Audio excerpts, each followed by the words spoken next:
the three brothers at the bottom of the barrel for dominoes. Man, in Africa. Hello everybody, welcome back to my channel. My name is Queenie, for those who don't know me, reviewing The Challenge All-Stars Season 4, I think, Episode 3. Before I get into it, please make sure to like this video, subscribe and hit the bell, and leave a comment down below. So I asked you guys if y'all wanted the format to be a little bit different.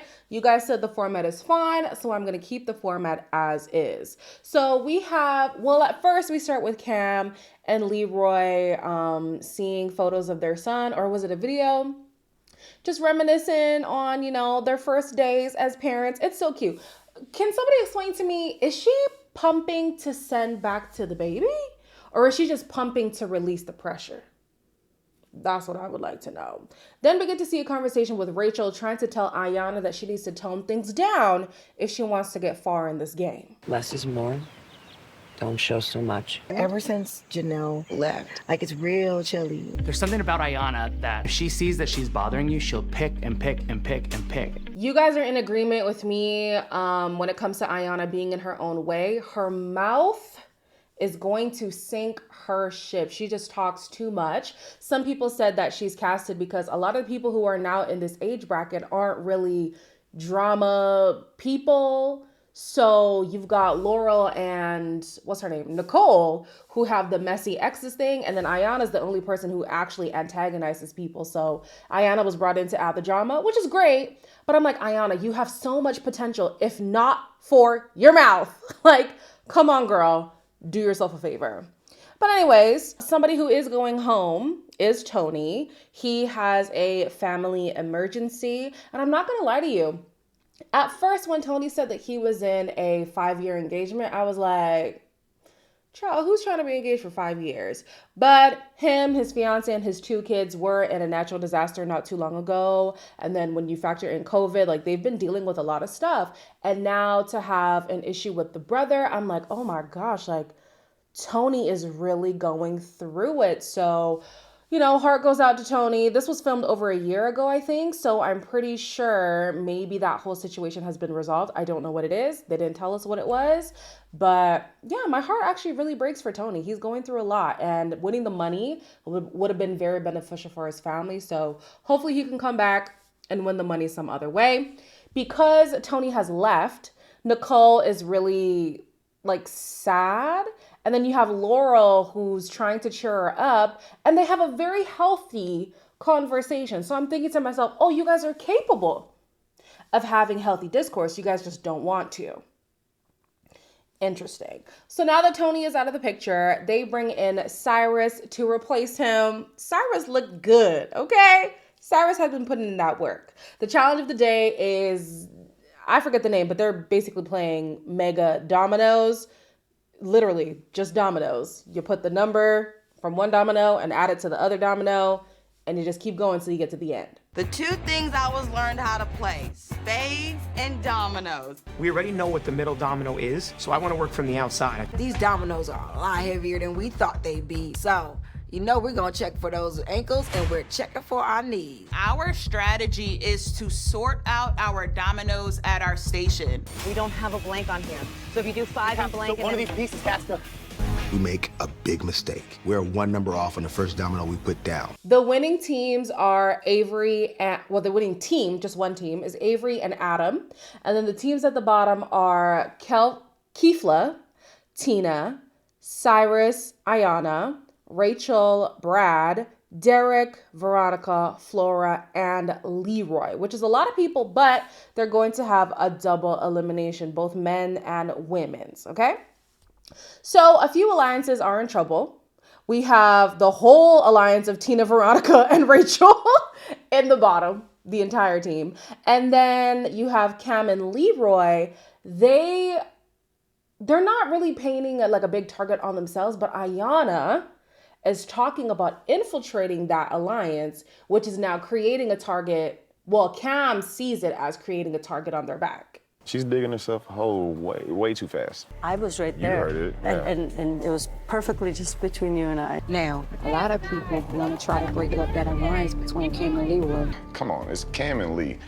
You're not gonna break that up no matter how hard you try. You said that you were with us, so to now hear that you are possibly against us, I am disgusted. Here's the thing about coming for Killer Cam, okay? She might have gone off and had a kid, and maybe she's not in the same shape that she was before. But one thing about Cam, her social game is incredible. I will say, this season, I feel like maybe she is strong-arming people just a little bit.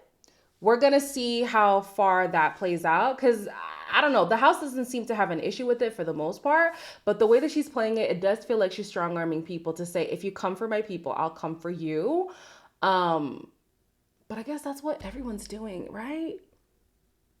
The point of the matter is, she's very well connected. So if Iyanna was trying to shoot that shot, you better make sure you don't miss, because there are a lot of people on Cam's side.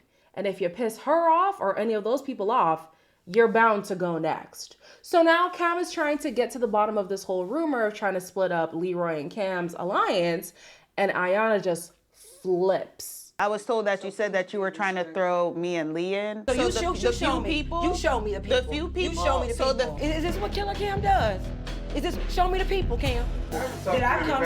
3 days. Right. Who said it? Ask her a knows question. she called my behind at 1 and 2 and 3 and 4 o'clock in the morning when she was going through her stuff. Bitch, to help your ass out. I got you. Yeah, you are the wrong one. I asked Iyanna to address a rumor. She just gave me my answer without even telling me. I know damn well Iyanna did not just throw Jasmine under the bus the way that she just did. Because Jasmine was saying, listen, on a game standpoint, Iyanna is a liability. But on a personal standpoint, this woman has had my back in my most vulnerable moments, and I do love her. Why did Iyanna just throw that in Jasmine's face? And then, to add insult to injury, Iyanna's going to be the same person talking in her confessionals, talking to us, the people, saying, you know, my kids have never had a room of their own. I've struggled being, I'm assuming she's a single mom. I struggle being a mom and stuff like that. So you want people to have sympathy for you. But when your real life friend was in a vulnerable moment, at your earliest convenience, you threw that in her face and on television to spite her. You don't even know for a fact if Jasmine was the one spreading the information. It was Brandon. Brandon was the one saying you wanted to infiltrate Cam's alliance, and you're throwing your real life friend under the bus. Iyanna's got to go. That's a messiness that you don't want to be aligned with on a game level or on a personal level. It's pretty certain that Cyrus was going to go in as soon as he came in as the late option. Then they want to send in Kefla because Kefla doesn't have any connections outside of Cyrus. So everybody's in agreement with that. It gets a little bit dicey with the women's vote because Cam obviously wants to send in Iyanna, and then Rachel because Rachel could send Iyanna out. But some other people have made a few deals that makes that hard to do. They might be playing offense. Yeah. I'm playing defense. People have to respect the fact that I'm voting this way because I have a star. Star holders, maybe look out for other star holders, right? I would appreciate if you guys had my back. Personally, I can't say Rachel's name in this situation. It's just wild how this game works, and I'm really disappointed in Cara. I just want to take a moment and acknowledge Cam's influence. And it's probably Leroy as well, because Leroy has been in the challenge world longer than Cam, but still. Damn near the entire house is like, oh no, Cam, I got your back. I'll vote your way. Whether or not you're in Cam's alliance. I don't know who exactly is in Cam's alliance, but it's definitely Brandon. I think Jasmine as well. I think Iyanna was supposed to be in it, or at least she was trying to in the first episode, and then that went to crap.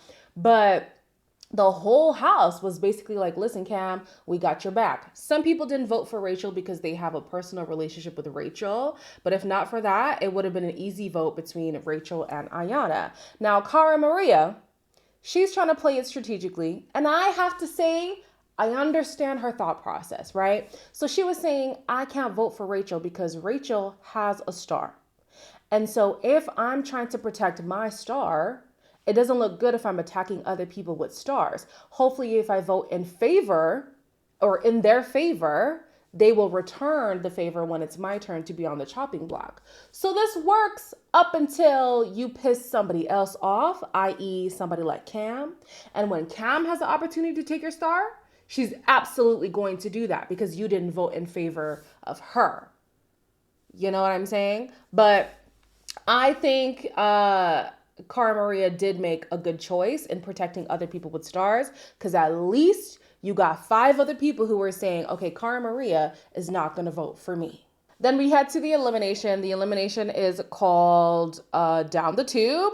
And it's basically a hall brawl with a really big ball in the middle. You're just supposed to run through to the other side. Best 2 out of 3 wins. Keith was a bad motherfucker. I got here late. I'm here to play a game. I live for this. I train for this. It's gonna be a dog fight. He's pushing off better than he was the first time.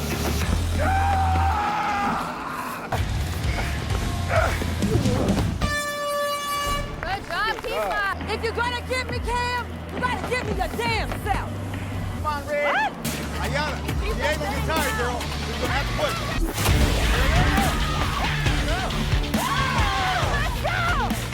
Looking at Keefla, it's pretty obvious that he's gonna win. He's the bigger dude in this situation, and it seems like having more weight is going to be a benefit in this game. But I was really proud of Cyrus, honestly. Like the first round, it went very quickly. But the second round, he was being a little bit more strategic. You know, it's not just about speed and strength. It's about maneuvering the ball as well. Unfortunately, Cyrus didn't win, but, you know, I think he gave it a valiant effort. Then with Ayana and Rachel. Rachel seemed like the underdog when it comes to this challenge because, like I said, weight is on your side. And Ayana is bigger than Rachel. But Rachel had a good strategy on trying to maneuver the ball around Ayana instead of just trying to run through Ayana. Because I think if she just kept trying to run through her, maybe she would have been gassed. I think it worked the second time around, but definitely not the first time. You can't just run through somebody like Ayana. So honestly, good on Rachel. Good on Keefla. Keefla is a beast. Good luck to the people who have to fight against Keefla. He might be older, but that man is stacked. Okay? So in the end, Keefla decided to take Brad's star, and Rachel chose to take Tina's star and give it to Veronica, which means that Cara Maria's strategy worked. But I don't know how long this strategy is going to work for Rachel. Because if you're just going to keep bouncing around the star between your own allies, at some point, one of them is not going to have one. And you're either going to have to pick, okay, am I going to sacrifice my own star so that my allies go to the final? Or am I just going to have to cut one of them because I'm trying to be loyal to people like Cara Maria? So I want to see how long this strategy pans out for Rachel. I think she did an amazing job against Ayana. I'm so glad Ayana's gone, girl. Bye, girl. You are too messy boots. Like, I was tired of her mouth. Her time was up. Goodbye. Maybe we'll see you sometime in the future. Okay. And then with Cyrus, damn, that was a revolving door. Just came in and went right out. Poor guy. But in the next episode, we're seeing Cara Maria cry because of some kind of betrayal. I don't know who she's the closest to feel that betrayed by, but we'll have to wait and see what happens there. As always, like, comment, share, and subscribe, and I'll see you in the next one.